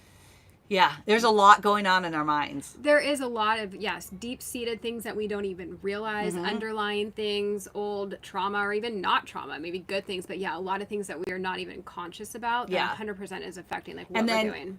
So then go back to that Laura Ingalls, that woman. What did she do with big T, little t traumas? Is there even such a thing? I don't think big T, little t matters. I just think we think too much. We're not busy enough, right? But then there are a lot of people who are over busy and they're never thinking. Yeah. I don't know. There's just got to be balance. Yeah. But I'm not a moderator. Are you? No. Yeah, me either. No. I definitely have to. Yeah, same. I have to abstain from. Now I don't want, thank God, I want nothing, literally, but it's taken years to get here. I've been battling this since I was about 15, maybe 14 years old, and I didn't start my cycle till 18. Okay. So, yeah, it's been a long go. And the same thing, I developed very quickly. I was a 38 double F at one time, and now we're surviving with no body fat, so we're good. And that's crazy how that affects that. Yeah. I never thought about that. Yeah. Oh yeah, no. As soon as I lose, it's like, well, there went that. Yeah. And I do gain in the belly, which is cortisol. That. And actually, have you ever done a cortisol study? That's all about protection. That's your safety hormone. You need it. You must have it. Yeah. Can you imagine being in the 1800s on the trail with no cortisol? Yeah. Mine, I did a Dutch test. Mine was actually like low in the mornings. And I was having a hard time for a while there. Like too low. Oh, like, to get up. Like getting out of bed and get going. It took me a so you didn't have that get up mechanism. But now things are changing. Like I did my Instagram story before I came and I'm like, ah! Like I was just so wild because I was just like high on life. So I finally have my energy back. Which at one time, did you have that in the 20s or you just never had it? No, I always was fine. Yeah, okay. It was just like a little period there for 6 months ago, a good chunk of maybe even 6 months where it was very tired. When did you start social media? Well, I mean, I dabbled in it for a while. I I'm would gonna say, open this. We're getting yeah, so hot. my mustache is sweating right now, and my eyebrows. I think we could probably open the door over there too. Ken, if you're out there, could you open the door for us? I don't know if he's here. What were you saying? Oh, social media. Like, because I did low carb keto stuff before carnivore, so I was, not totally consistent, but I would say like a good maybe 5-6 years. Yeah. That you've been on social media? Yeah. Including Facebook, like with family and friends, or? I never. you feel that? I did a little bit of that, but not much. Yeah, I've been on since 2008, but not for myself. It was so my girls did. I kind of saw them on YouTube. They had a YouTube station, and they're, homeschooled and homesteaded, and so they did their gardens, and we put all that on social media. But they had a really good following, to be honest with you, and they're very outspoken. All of them just really love social media. But I was really concerned about the narcissism or the dopamine hits that went with it when people either left a derogatory comment or they wouldn't, acknowledge them or whatever. Yeah. I worried about them. Well, I think I'm trying to see if it was Gary Vee that was saying this, where it's don't listen to the bad comments, but also don't listen to the good comments either. Well, because they feed you. Yeah. Yeah. So it's almost like you just need to be neutral about all the comments, which I feel like is hard. All right. So are you ready to wrap this up? Sure. I know all right. we went You did really not long. give me your obituary. Yeah. Just that I was very nice and had a good heart. Do you think it would include how you passed? Oh, I don't know. I can't even think there. I'm too crazy to go down that Yeah. route. Then Isn't I'll that be crazy, paranoid. though? Yeah. Yeah, and I the reason why it's in my course is because I want people to acknowledge obesity kills, which goes back to there's no 85-year-old patients being treated with obesity because they've already died. And I wanted to get that to you so that you could see that, because I know you were like, what is this? Yeah. What are we doing here? But that was so that people can just really realize that you have to, it's mind, body, and spirit. And you got to have the exercise, which I love. Every time we text, you're like, after the gym, before the gym, I can do this, so you've made that consistent. Are you doing 3 or 5 days a week? Where are you at with that? We go often. I don't always work out when we're there. Sometimes I'm just on the bike getting work done on my phone, but I'm trying to get back into the But you're pedaling on the bike. Yes. Okay. I'm trying to So get you're back working into out. lifting. So Yeah. I need to be better. No, that's really good. And then as far as the mental goes, it's taking time out. One of the things in the course is taking 10 to 15 minutes a day, sitting in the sun, no phone, no kids, just decompressing, finding that place of peace and that happiness, and not self-sabotaging, because I do have a course in there on that as well, which is really hard. It's so hard for women just to... I was raised Christian, and you're to be the doormat, and so to take time to go take a bath or do your nails or whatever was like a sin, literally.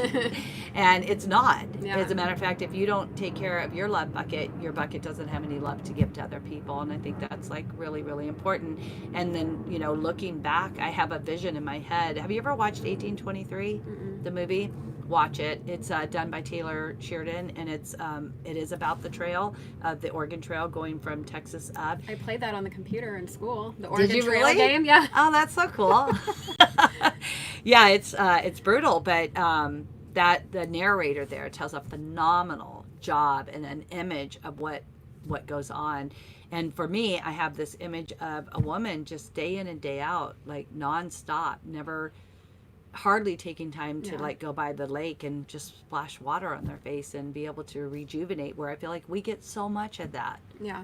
We take time away from our children. Our parents help us, and we're so blessed and gifted to have so many things that I think an attitude of gratitude is really what helps us get past food addiction, I guess, and learning to be happy with that meat, dairy, whatever that looks like for each individual.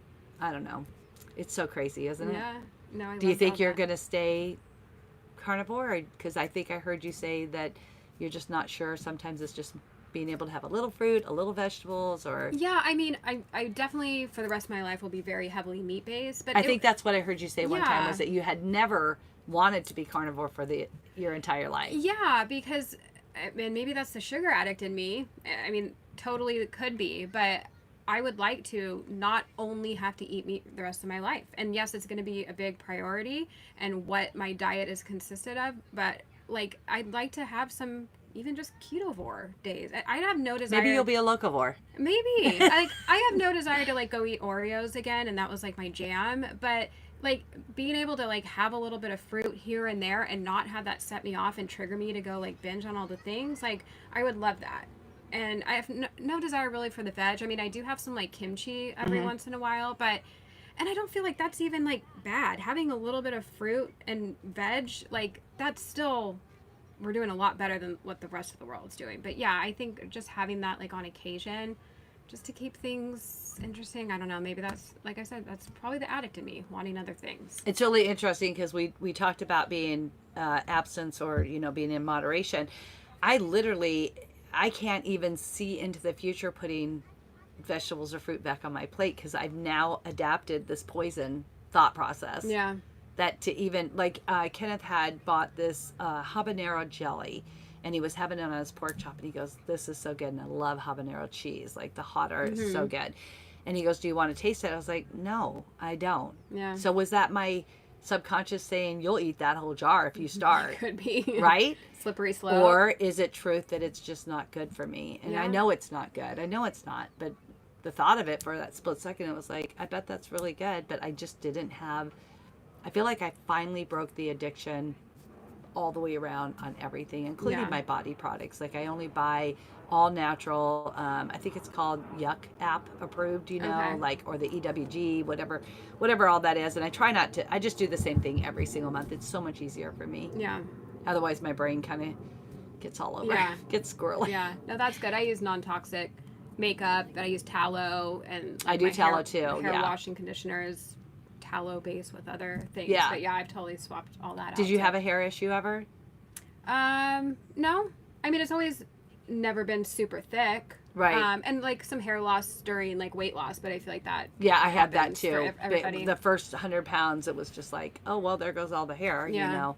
Yeah, Yeah, it's a and it was stressor. really weird because I at that time, my daughter's a hairdresser, but she was not at that time. And my hairdresser kept saying, well, how much is on the drain? I go, none. How much is in your brushes? None. She's like, well, where is it? And I go, it's not on my pillows either. It's just, it was like breaking, but I never saw it break. And she was like, well, stop putting it up when you work out, you know, because I always have my hair like up in a bun. She's like, just stop that. And I still have pieces that are like growing, you know, they're just not where they need to be. But at the same time, I went to my doctor for it, and he's like, look, at your age, if you have hair, be thankful. Yeah. And I was like, really? And he goes, yeah, because it could just stop growing. Oh, okay. And I was like, well, that really sucks. Yeah. I don't want to age out. Oh, aging. Isn't that fun? Yeah. All right. Any other Okay. questions Well, you want to I'm sure scroll there's through? a Or lot. I can see if anybody has anything they want to pop in.